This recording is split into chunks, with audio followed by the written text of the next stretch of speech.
okay. If not, just holler. But good afternoon here from New York. Thanks everyone for joining the webinar today. My name is Shanif, and we're going to talk a lot about data science. So while we have a day in the life, a couple of examples scheduled for everybody, we've got a couple of other things that are in and around the industry as well. My hope is that you guys find this interesting and it's relevant. I don't think it's going to take the full hour. So let's go ahead and jump in. Now, I'll introduce myself really quickly, but before I started, I wanted to give everybody a preview of what we're going to talk about today. Now, I'm going to tell you a little bit about my own career, who I am, which will hopefully set the stage in terms of talking about what we're going to talk about today. Then we'll talk a little bit about the industry and the job market and some of the things you need to know when it comes to being a data scientist. And then, because there's so much nuance within the industry today, I'll actually give a couple of different examples of a few different days. My hope is that at the end, you'll have some questions and we'll have a really good discussion, and we can go from there. So I'll jump in really quickly. Who am I? Why am I here talking to everybody today? Well, my background is primarily in the combination of software development and statistics and machine learning and AI. Today, currently, I am the co-founder and CEO of a startup called Aptio. We're a New York-based company, and what we do is we provide a no-code predictive insights tool to help teams automatically predict and analyze their data, even if they don't have a data scientist. So there's a lot of automatic machine learning work involved, but there's also a good amount of data infrastructure. There's a good amount of data visualization that go into the product. Prior to Aptio, I was a data scientist and software engineer at Twitter. I worked there for about 3 years on a variety of different projects.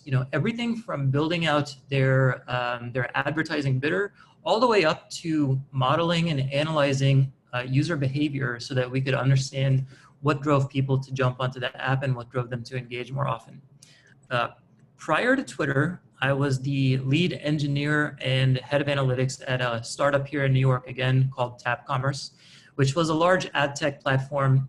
We built up a tool that was serving or handling about 1 million ad requests per second, showing ads to users around the world, and using a lot of data to help us run the business. Everything from simple reporting all the way up to understanding the key drivers of who would click on ads and why. And then I started my career as actually on the software side as a software consultant at Booz Allen. That's kind of a little bit about my work background. In terms of school, I got a bachelor's in computer science and also in information systems at UVA.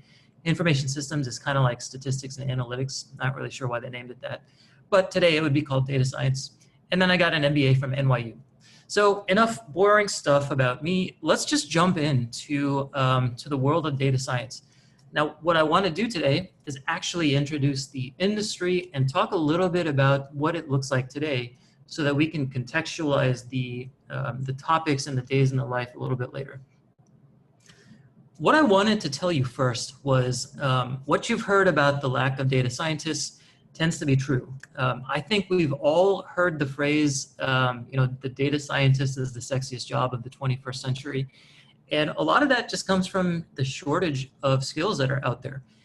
We actually did our own analysis at Aptio. We've seen a couple of other examples where there seems to be anywhere from 80,000 to 250,000 job openings for data scientists that just won't get filled because there really is a shortage.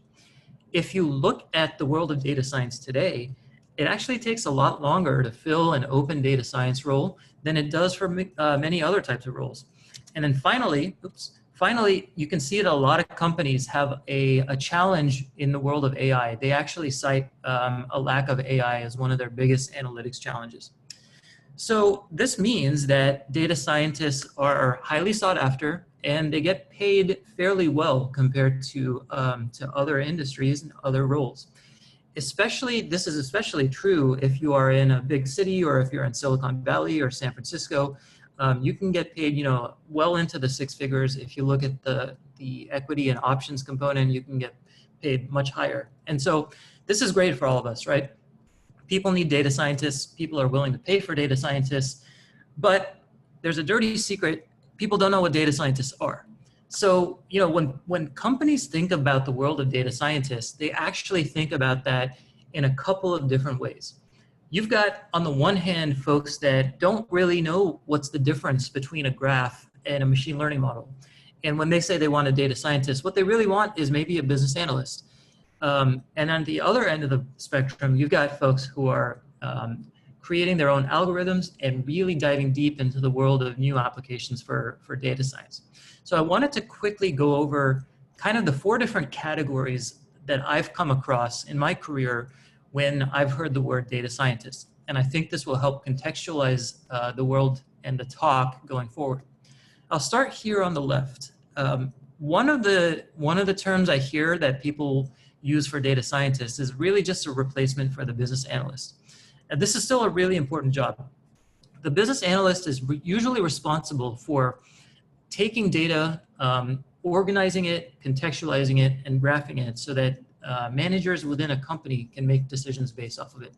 Frequently, they're doing a lot of work in Excel or something like Tableau. They're slicing and dicing data. They're providing reports. They're looking at historical trends. And they're providing things that their managers or other people in the company can make decisions off of.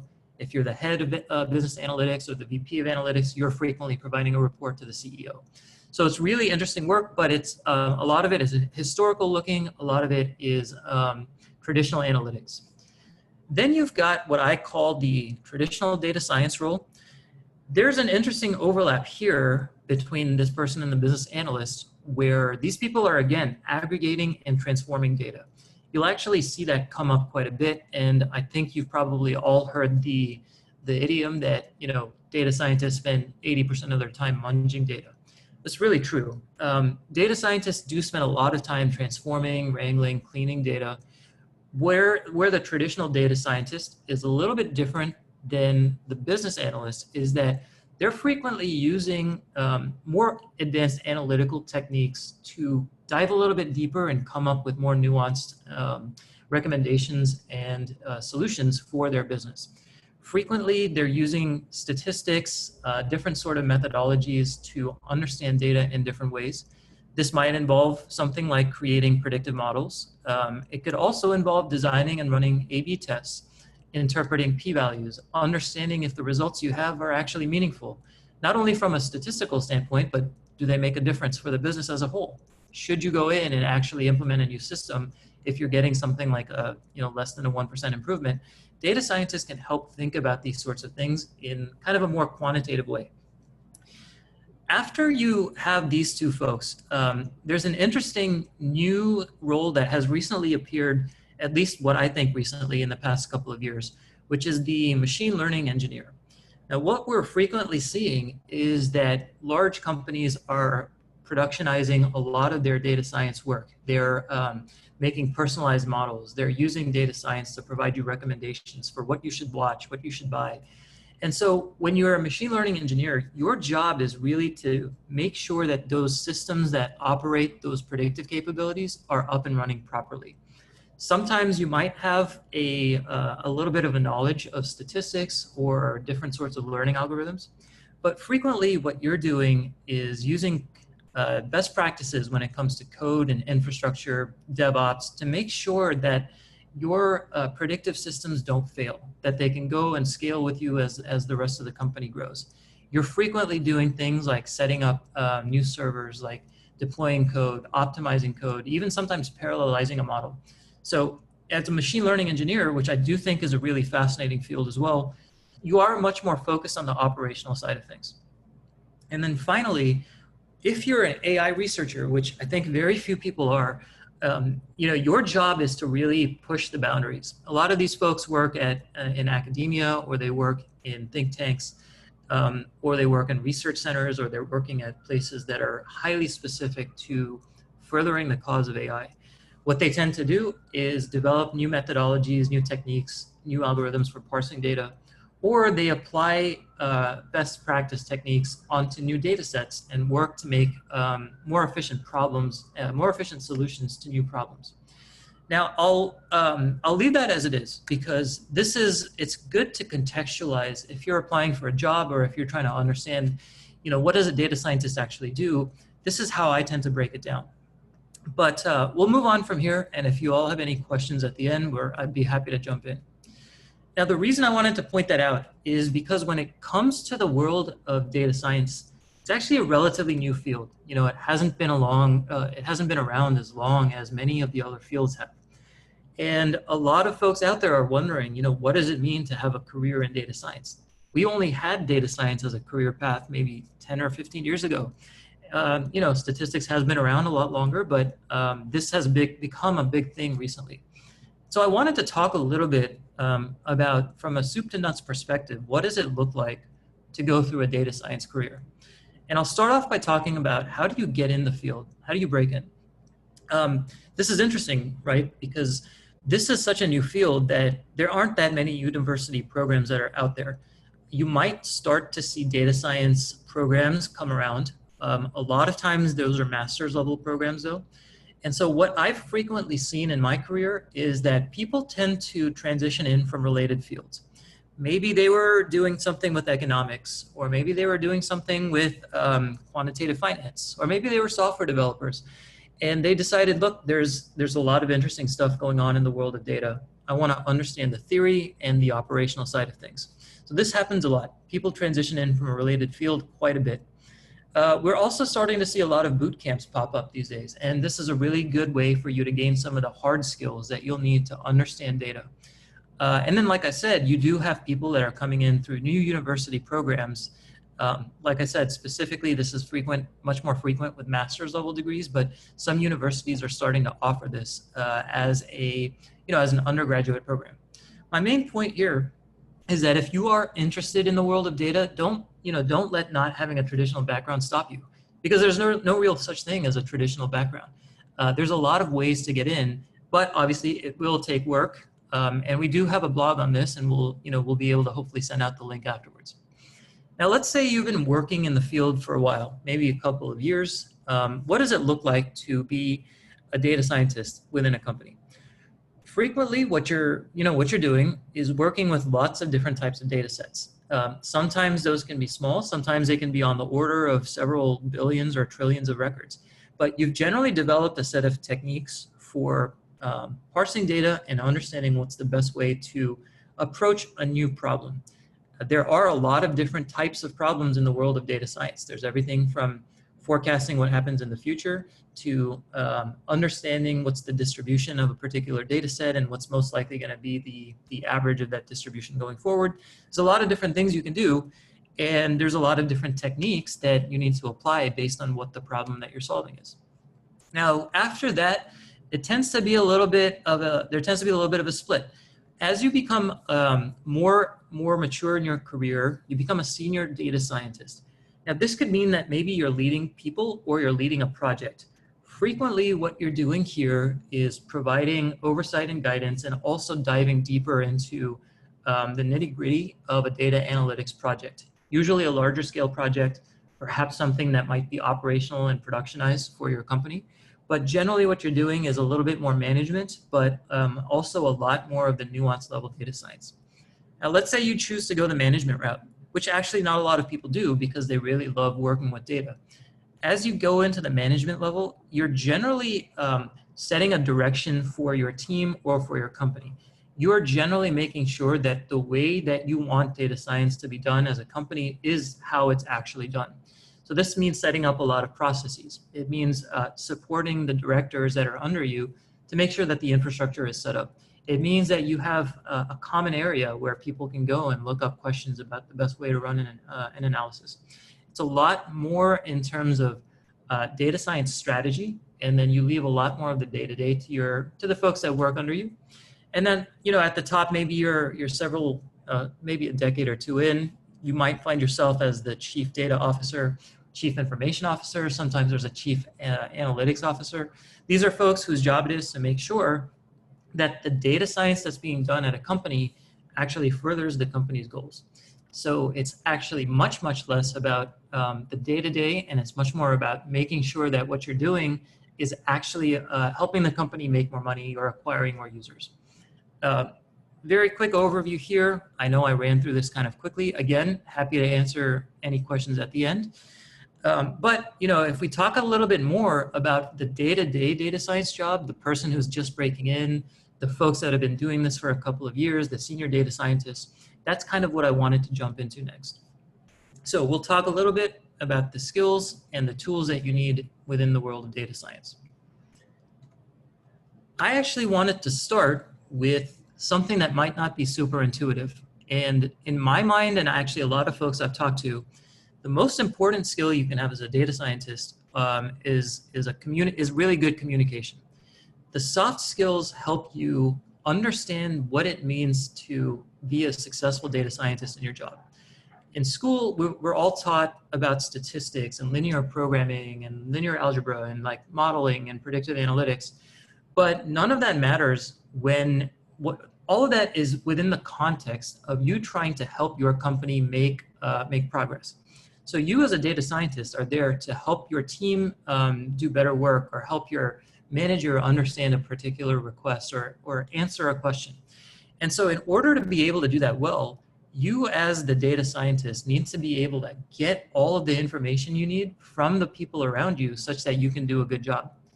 And then you need to be able to present your findings in a way that people can actually understand.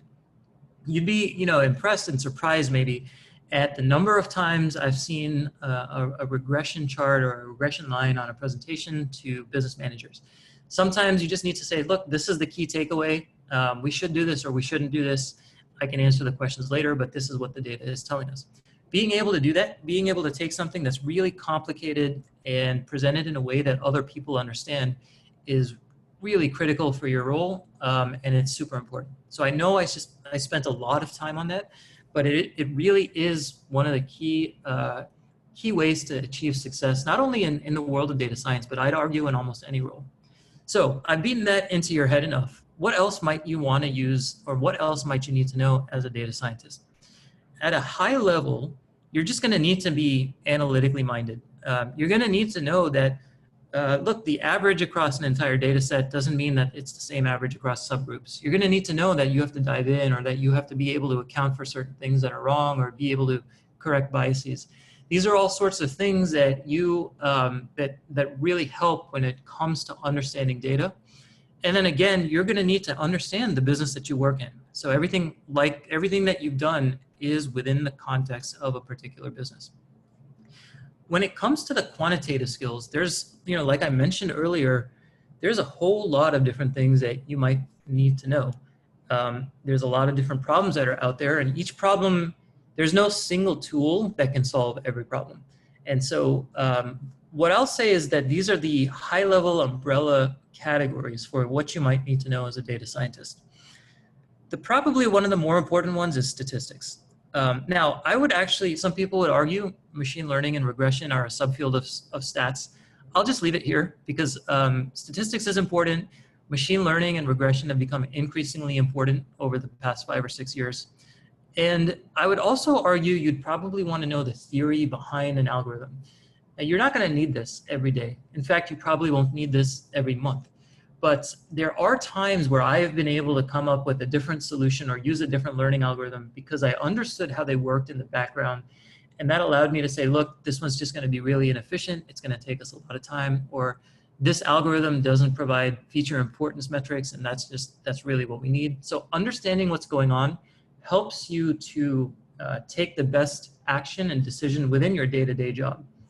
And then I would say the least important out of all of these, but perhaps still a good one to know, are optimization techniques.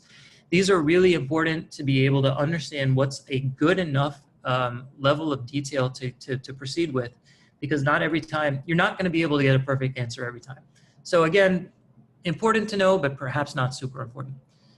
Now, what I'll do is I'll jump into some more of the technical skills and the hard skills that you as a data scientist probably will come across over the course of your career. These are all things I've come across over my career. I'll talk about data scientists first. Now, believe it or not, Excel is actually a really useful tool for doing basic analytics and presenting your results to people in a way that they'll generally understand. It's really good for data aggregation and data munging when it comes to smaller data sets. There's a limit on the number of rows you can have, but spreadsheets like Excel or Google Sheets are very useful tools, and I would say don't underestimate them. Outside of that, I think I've probably used SQL throughout my entire career. This is something that is a really important skill to have. Today, relational databases are everywhere. Data is stored in these databases, and it's just really important for you to be able to pull the data that you need. When it comes to additional coding tools, Python and R are languages I've frequently seen used. By far, these are not the only ones. There's a whole bunch of other things you can use, but these are very popular today. And then when it comes to using Python or R, you have a great set of libraries that help you do common analytical things. At Aptio, we actually use Pandas, NumPy, TensorFlow, Scikit-learn quite a bit. And it's not because, it's because they're really well written, they're standard, and they do a good job on data sets that can fit in memory. And so they're really good to know in terms of being able to do certain tasks. Outside of that, I would say Jupyter notebooks are pretty helpful. And I would say that the world of no code is rising pretty quickly. And that's kind of what we formed Aptio to do, is provide you a set of techniques and tools that allow you to do things really quickly that may have taken a lot longer before. It's maybe less relevant for a data scientist, still very useful, but certainly very relevant for any sort of analytical profession who wants to make quick work of their data. Now that's a data scientist. Your job is to frequently look at data, understand it, provide recommendations. If you're a machine learning engineer, I'd argue that your job is a little bit different. You're frequently spending time optimizing things, making things robust, making things really well run. And so generally you're working in a language like Python, maybe more often Java, C++, Scala, Go. These are the sorts of tools and techniques that you generally work with. When it comes to the data systems you use, Spark and Hadoop are frequently brought up, but there are lots and lots of different data systems that are in use today. Probably too many to name, but you're ultimately working with a system that is designed to be low latency or high throughput, and you're working on how to make your jobs better on those systems. And then finally, more and more what I've started to see are cloud-based systems come into play. Now, AWS and GCP offer different sorts of services, managed services, to manage and understand your data. And so you're frequently seeing data scientists and specifically machine learning engineers work with these systems more often. So that's kind of what the tool set and the skill set look like today. I wanted to finish off actually with a question somebody asked me as I was planning this webinar. And what they asked was, well, when you interview someone as a data scientist, what do you look for? I'll caveat this with every company out there has a different way of interviewing people.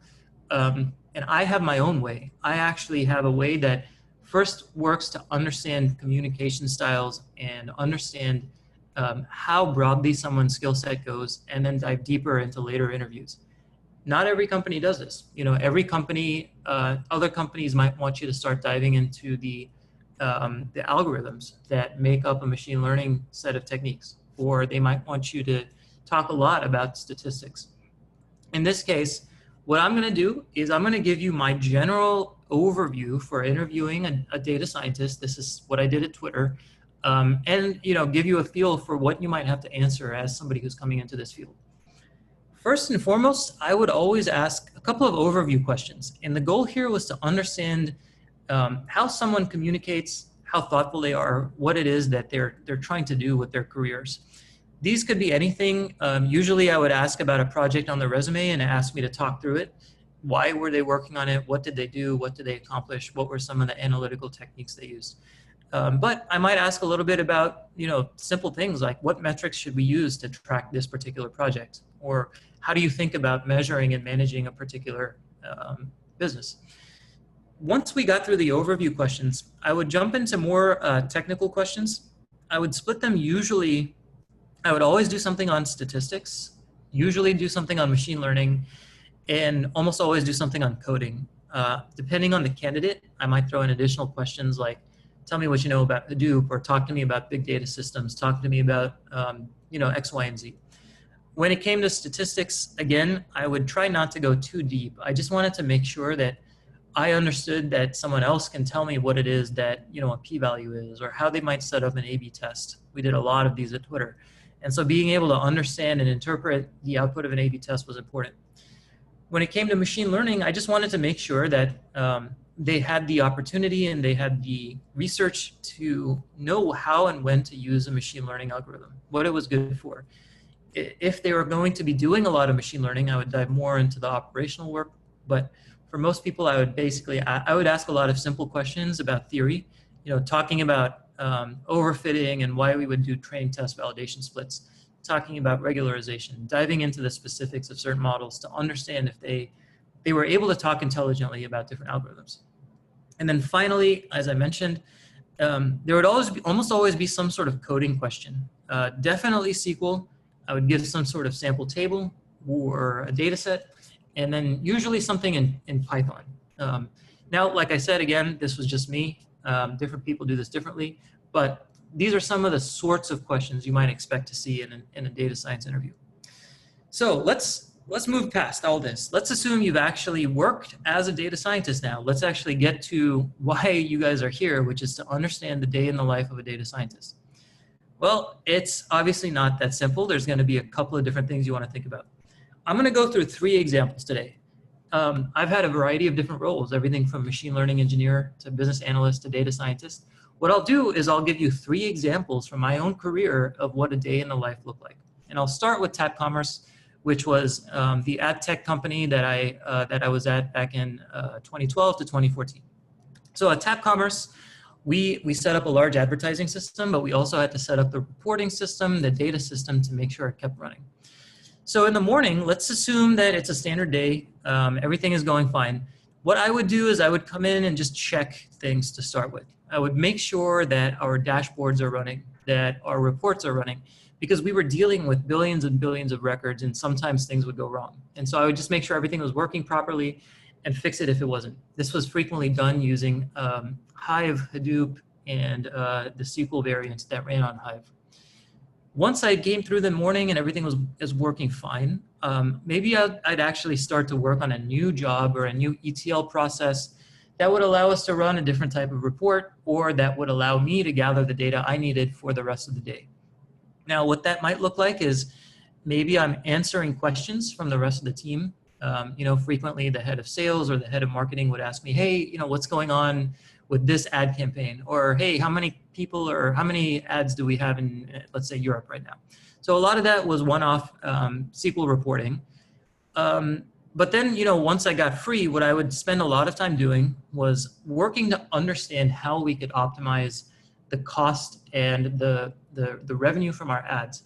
So this might include something like building an interpretable model so I can understand what are the most important attributes when it comes to return on investment. It might mean looking at the actual output of a decision tree. At one point, I actually printed out an entire decision tree over the course of like 30 pieces of paper. I laid it out and I looked at what the factors were. Now, we don't have to do that today, but that's what I did at the time. And so it was an interesting way to understand both the business as well as the technical side of things. That's a little bit more of a business analyst role combined with some basic machine learning engineering. At Twitter, I was a data scientist on the Moments team. For those of you who remember that was Moments was like a special curated part of Twitter where you would actually have editorial content that was published within Twitter. And I was basically there to help the editorial team and the product team understand what to do next. So at Twitter, I would also do a lot of job checking. I would take a look and make sure that our ETL processes were running correctly. I would have to do this with Scala, which is kind of like Java. It was a programming language. And we would do it on our internal Hadoop cluster. And that particular set of jobs populated a Tableau dashboard. So I would then make sure that the Tableau dashboard was up and running. It had the proper metrics, just making sure everything was working properly. Towards the end of the day or in the afternoon, maybe what I would do is I would take our latest data set from the Moments team, which included things like engagements, likes, interactions, and work to model them to, again, understand what types of moments, what were the factors that led to people really engaging with the Moments product. Understanding if moments about sports were better than politics, or understanding if Japan had better metrics than the US, which, believe it or not, it frequently did. And so just trying to understand what were the key drivers of engagement, because with Twitter, engagement was really important for the company's monetization. And then maybe at the end of the day, I would create a regression job on a very large data set, trying to wrangle it into my RStudio platform, or trying to understand how to minimize some of the data so I could spin it up into a system that would then help me understand some of the key drivers of what was really engaging for people. So this was more of a data science role with a little bit of the machine learning engineering rolled into it. I'll finish off. I see we've got a couple of questions. I'll finish off and then we can jump in with what we're doing today. And I actually will start talking a little bit more about what I was doing at Aptio maybe 2 to 3 years ago. At the time, we were basically building a neural network that would be able to take in lots of different text-based articles and analyst opinions, lots of financial data, using that to analyze stocks. So, maybe in the morning I would come in, and again, you guys are seeing a trend here. I would make sure that the data was loaded into our database. Data ETL, data transformation, data aggregation is such an important part of the job, and it's also one of the most error prone. So you spend a lot of time making sure you've got the data you need. Then towards the middle of the day, I would work on improving the accuracy of the neural network. This could include anything from trying to combine existing features to trying to identify new types of data that we should go out and collect, to tweaking and modifying our hyperparameters to try to understand if we could build a better neural network. This was really fascinating work, really interesting. I think this is what a lot of folks think about when they think about data science. Working with TensorFlow and Keras and deep networks at the time really allowed me to be curious about the types of data that would make a better impact. Towards the end of the day, I would then work on better ways to evaluate the accuracy of our modeling. It was a time series data set, and so that can lead to a lot of leakage, which we were affected by for a while. And so we were just working on better ways to understand and evaluate our models. And then towards the end of the day, maybe I would work on productionizing what I had done, making it all repeatable, making a golden set so that we could test our updates over time. I wouldn't say this was an AI research sort of job, because it definitely was not, but it allowed me to implement a lot of the data science, the more interesting kind of aspects of new data science techniques that I think a lot of people would love to work with. And so really interesting time there. Now, that is everything I got. I saw a bunch of questions come up. Nathan, what's the best way to jump in? Do you want me to dive in? Do you want to facilitate? Happy to do whatever makes the most sense. I would say just start at the first one and work your way down. Just make sure to read them out loud. Perfect, will do. And I know a lot of these were sent out as I was talking, so I'll try to contextualize as I go through. So the first one is, are those job market stats pre-COVID? They are a lot, well, not necessarily. The analysis that we did, which if you remember, and I'll just jump into each individual slide here. If you remember, we did our own analysis. We did this back in May, which was really in the height of COVID. A couple of others have been done pre-COVID. And so while these job stats may not reflect the latest market, I would be surprised if they don't reflect the market in a year or two. We're starting to see a lot of the same sorts of things happen. But to answer the question, yes, 1 or 2 of these analyses were done before COVID, but our Aptio analysis, which showed an 80,000, which showed a lack of jobs, was done in May. Next question. Why did you feel the need to start your own company, apart from the need for data science skills in the market? This is a really, it's a great question. It's also one that is, I would argue, probably has nothing to do with data science. I'm the type of person who really loves being able to take the value, to reap some of the rewards of the value I create, let's say. And I'm also not great at working at big companies. Like, I get bored a lot. I also want to feel really passionate about the work I do. And when you are trying to start something from scratch, especially within a space that you really feel passionate about, which I do about data and data science, there's a certain amount of reward that you get that you don't get working at bigger companies. I'm much more the type of person who has that chip on my shoulder. I want to be able to prove I can do something. I want to be able to show that there are new ways to do something. And, to be honest, I want to get paid based on the value that I add. And while having a really high salary is one thing, being able to create a company from scratch and see what happens from that is a whole other ballgame. And so really I wanted to start a company because of my personal um, preferences, much more than any sort of anything related to data science. Cool. Chris White, appreciate the question. Chris White asks, hey, thanks for this. Can you comment a little bit about the main sources of data science talent demand on the buy side in finance? I'm currently a fundamental investment analyst at a hedge fund, but looking to become more scientific. Yeah, this is a great question, and I think my co-founder Manan, who might be on the line, would really appreciate this. We are starting to see the combination of data science and fundamental analysts within the world of finance. There was a special term that I can't remember at the time, quantamental. We're starting to see a lot of quantamental stuff come around, and we focus a lot on this at Aptio when we were working in the finance field. What you're starting to see is that there are a lot of data scientists who are applying large-scale statistical techniques and machine learning techniques to understand what really drives a company.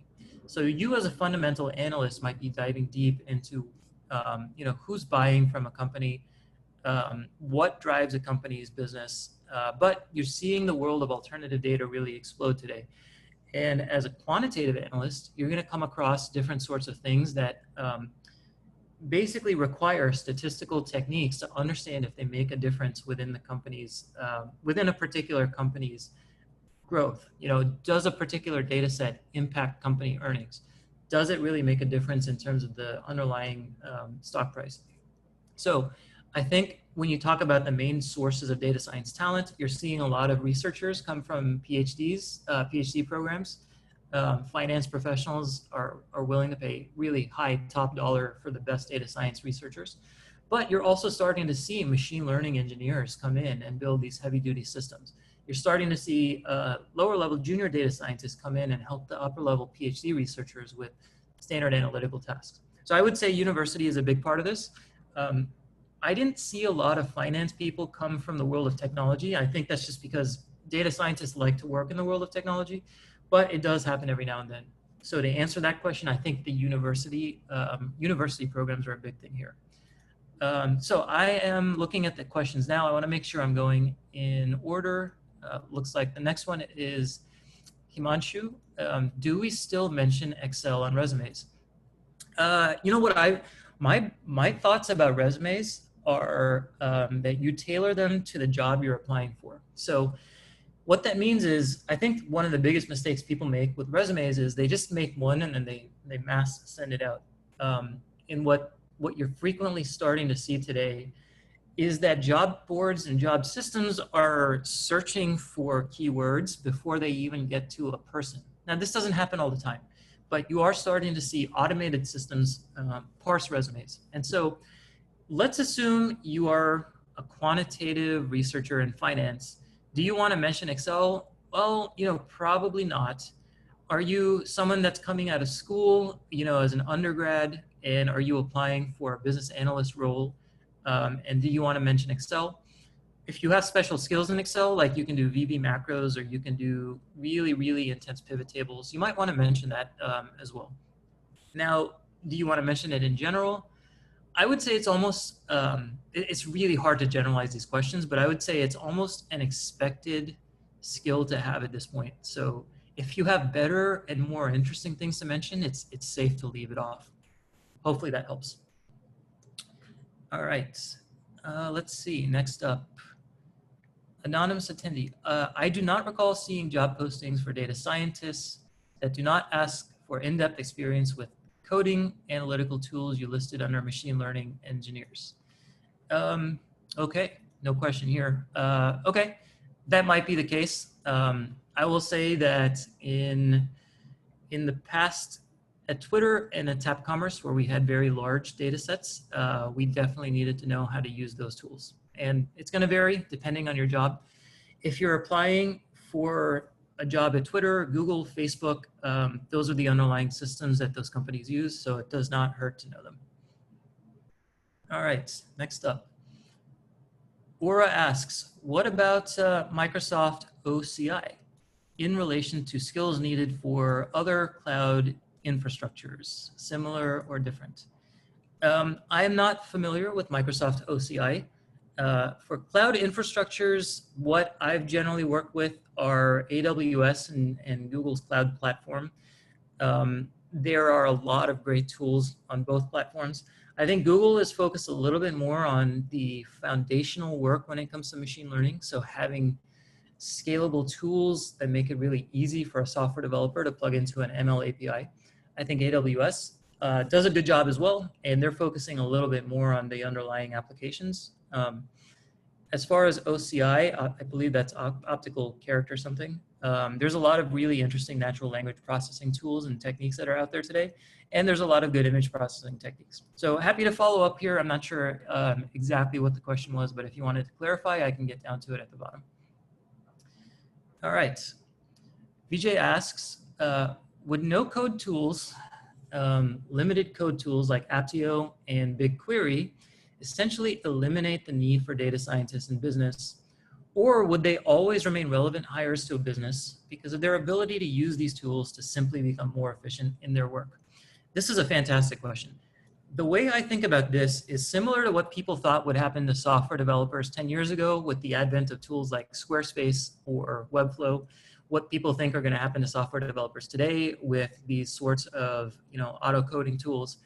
I think there's always going to be a need for data scientists. And I think the reason is because it's very hard to replicate what I mentioned earlier, which is the business and the domain expertise. So you as a data scientist might no longer need to spend hours modeling and analyzing data, coming up with features, to understand the features that might be relevant within a data set. But you're going to need to spend a lot of time digging into what matters for your company, digging into the different types of data sets that you have, understanding what features to add and what features to remove. And then there's a lot of advanced stuff that, I think it'll take a little bit of time before it's plugged into the no-code tools. So going forward, the way I see the world of no-code working is similar to the way I see kind of IDEs working in the world of software, where they really help you take care of a lot of the grunt work. You're still working on the creative aspects though, and they just become tools. Now, it's really hard to say what's going to happen, but I really don't see, I think data scientists are just going to become more and more relevant rather than less. All right, Hasib asks, what kinds of things would go wrong re tap commerce morning? Yeah, so this is a fantastic question. Sometimes we would have so many log files on a server. This was before cluster computing or before like cloud functions. We'd have so many log files on the server that it no longer had space to write more logs, which would then clog up the backlog and things would stop getting written. Sometimes Hive, which was our SQL query engine, would just stop working, right? There's no reason why, it would just need to be restarted. But then that would have caused the backlog for all of the jobs that used it to make, to make aggregations. Sometimes we would have a bug in the code. Sometimes there would be a bug in the ETL job that a client would have pointed out. There was all sorts of things we came across when it came to scale issues.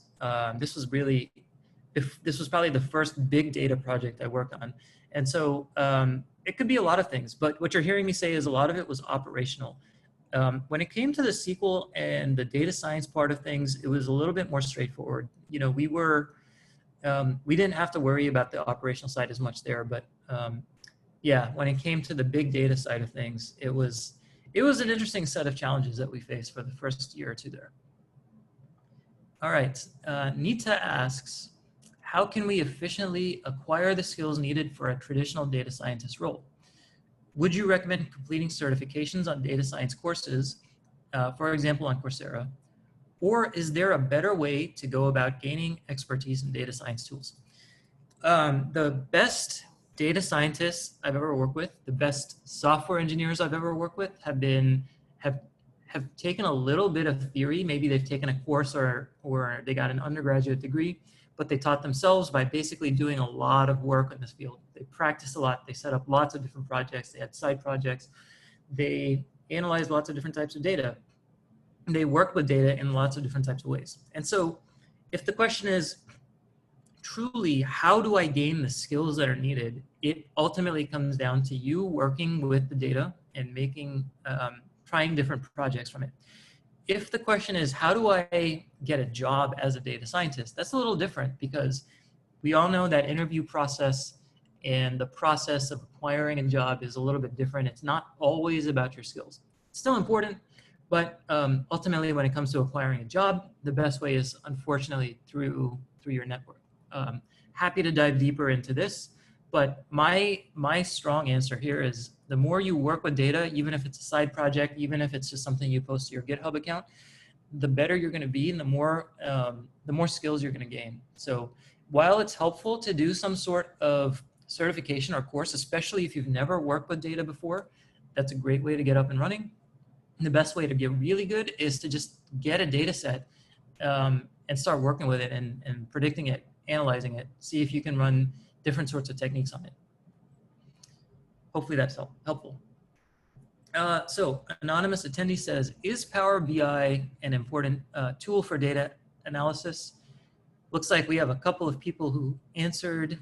I'll basically just mention that data visualization tools in general are almost essential for providing results to people who aren't familiar with data. So it's a really good way to take your analyses and show other people what they need to show. Power BI, I think, falls into that category. So I'll move on here. Next question. I think it's Alieta. How many hours a week would you say is typical? Is data work more commonly 40 to 50 hours, or is it a 60 to 80 hour kind of field? Great question. What I've found myself doing is I always work, because I love to understand and analyze things, I tend to work a lot. But at Twitter, I wouldn't be there more than 40 hours if I didn't want to be. A lot of the things I was doing was, the work-life balance can be very good. And I don't know if that's the case for finance, or I don't know if that's the case for retail. I think that what you're going to end up seeing is the company culture you work in is going to be much more of a determinant for the work-life balance than the role itself. So I will say, you could definitely work a data science job where you're working 40 hours a week. You could also work a data science job where you're working 120. So there's no common pattern, but I would say if I had to gun to head, I would say it's more common to work 40 to 50 hours than anything else. Okay, anonymous attendee. Did you find getting an MBA helpful in furthering your data science career? Is a master's degree necessary? I would say based on my existing arguments, a master's degree is definitely not necessary. What's really important is being able to work at something on your own. When it came to the MBA was really helpful for me to step out of the role of a technical person and think about why, why we work, which is in the perspective of a business, we work to make more money, gain users. But the MBA really helped me understand that everything we do on the tech side is for a purpose. It's to make a business run well. With that said, I actually had a course called Data Mining for Business Intelligence, where we use Weka, which is, and it's an interesting tool. You can download it. It's a data science little toolkit. We use Weka to do things like understand and analyze email spam, understand and analyze, business metrics. And that was a really cool course. It taught me a lot about the world of data mining and the ability to find patterns in data that you may not see as a human. And so is a master's degree necessary? Definitely not. Does it help? Absolutely. Especially if that master's degree is within the world of data science or mathematics or computer science. And that's the type of job you want. It can only help to get that job. Now, whether or not these days the cost benefit analysis is worth it, that's for you to decide. But it certainly doesn't hurt. How are companies, so Himanshu asks, how are companies hiring in times of COVID? I would say the tech companies that have done really well are hiring increasingly, but maybe the retail companies or other sorts of companies are not hiring as much. So when it comes to the world of data science, it's a similar question to what we had before. It has picked up in certain industries and it's kind of dropped off in other industries. Now, as a whole, it has dropped off. Obviously, we've all been affected by it in some way, shape, or form. And it is something to be cognizant of. But I wouldn't base your decision to do or not do data science or have that career path for over just the past 10 months. My personal belief is that this is a growing field. So hopefully that helps answer that question as well as some of the other questions around it. Anonymous attendee asks, a lot of data scientist roles at big companies require statistics knowledge, ML applications, and big data methods. Do I need to learn all of these? It's similar to some of the things we've already talked about, where it certainly doesn't hurt to know them. You probably don't need to know all of them to get a job as an entry-level data scientist. You probably need to show that you have an analytical tool set that can allow you to think through problems, and that you have the ability to come up with conclusions that are based on data. As you go forward, so like a lot of things I will mention is I've been working in the world of technology for 14 years now. And so I didn't know all of these things even 10 years in, or sometimes 12 years in. I learned these things on the job. So as you get more senior in your career, you're going to be able to learn and pick up more of these techniques. You don't need to know them at the start, but it doesn't hurt. Especially if you're trying to get an entry-level job. If you do know them though, this is a huge leg up from your competition. Most people that come out of master's programs in a university probably, well, I don't know for sure, but they may never have worked with Hadoop. They may never have worked with real-world ML applications. And so if you know them, it's a good way for you to further your own application, to stand out from the crowd. Eric asks, are boot camps worth it? Different companies do different duration boot camps. What's your advice? I have an engineering background. Also, please address if you don't have a technical background.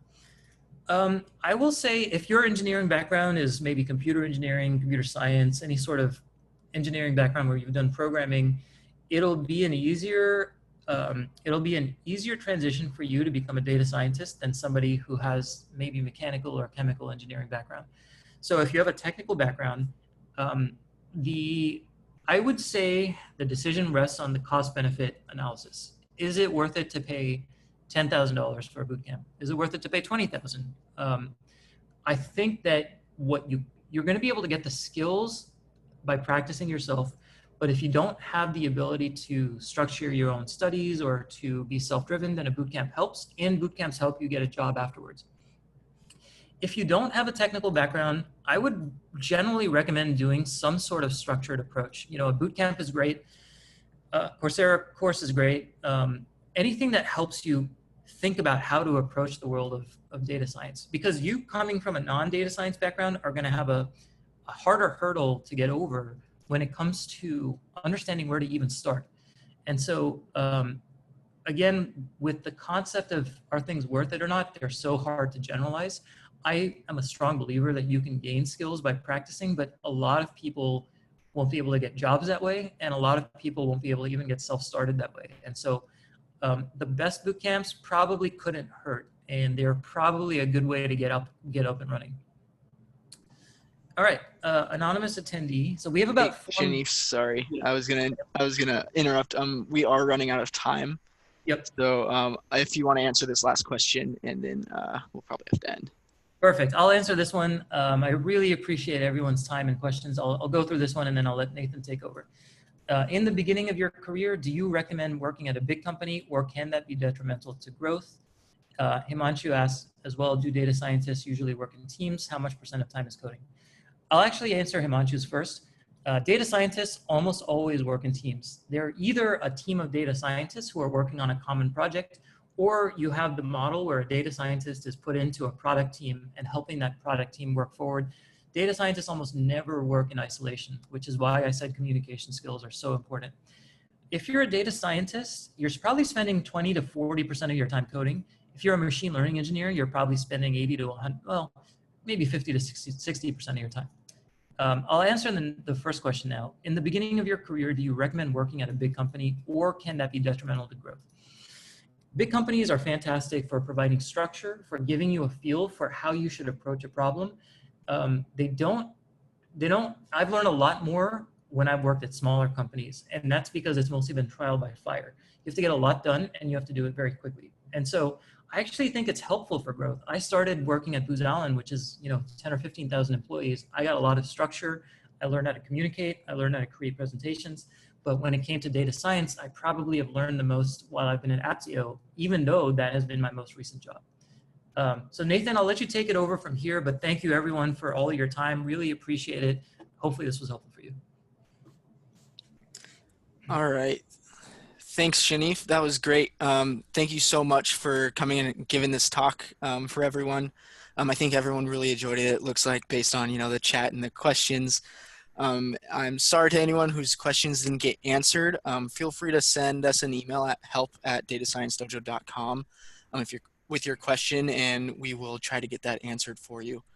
All right, everybody have a good rest of your day. Thanks, Shanif. Thanks, Nathan. Thank you, everybody. Take care. Bye. Bye-bye.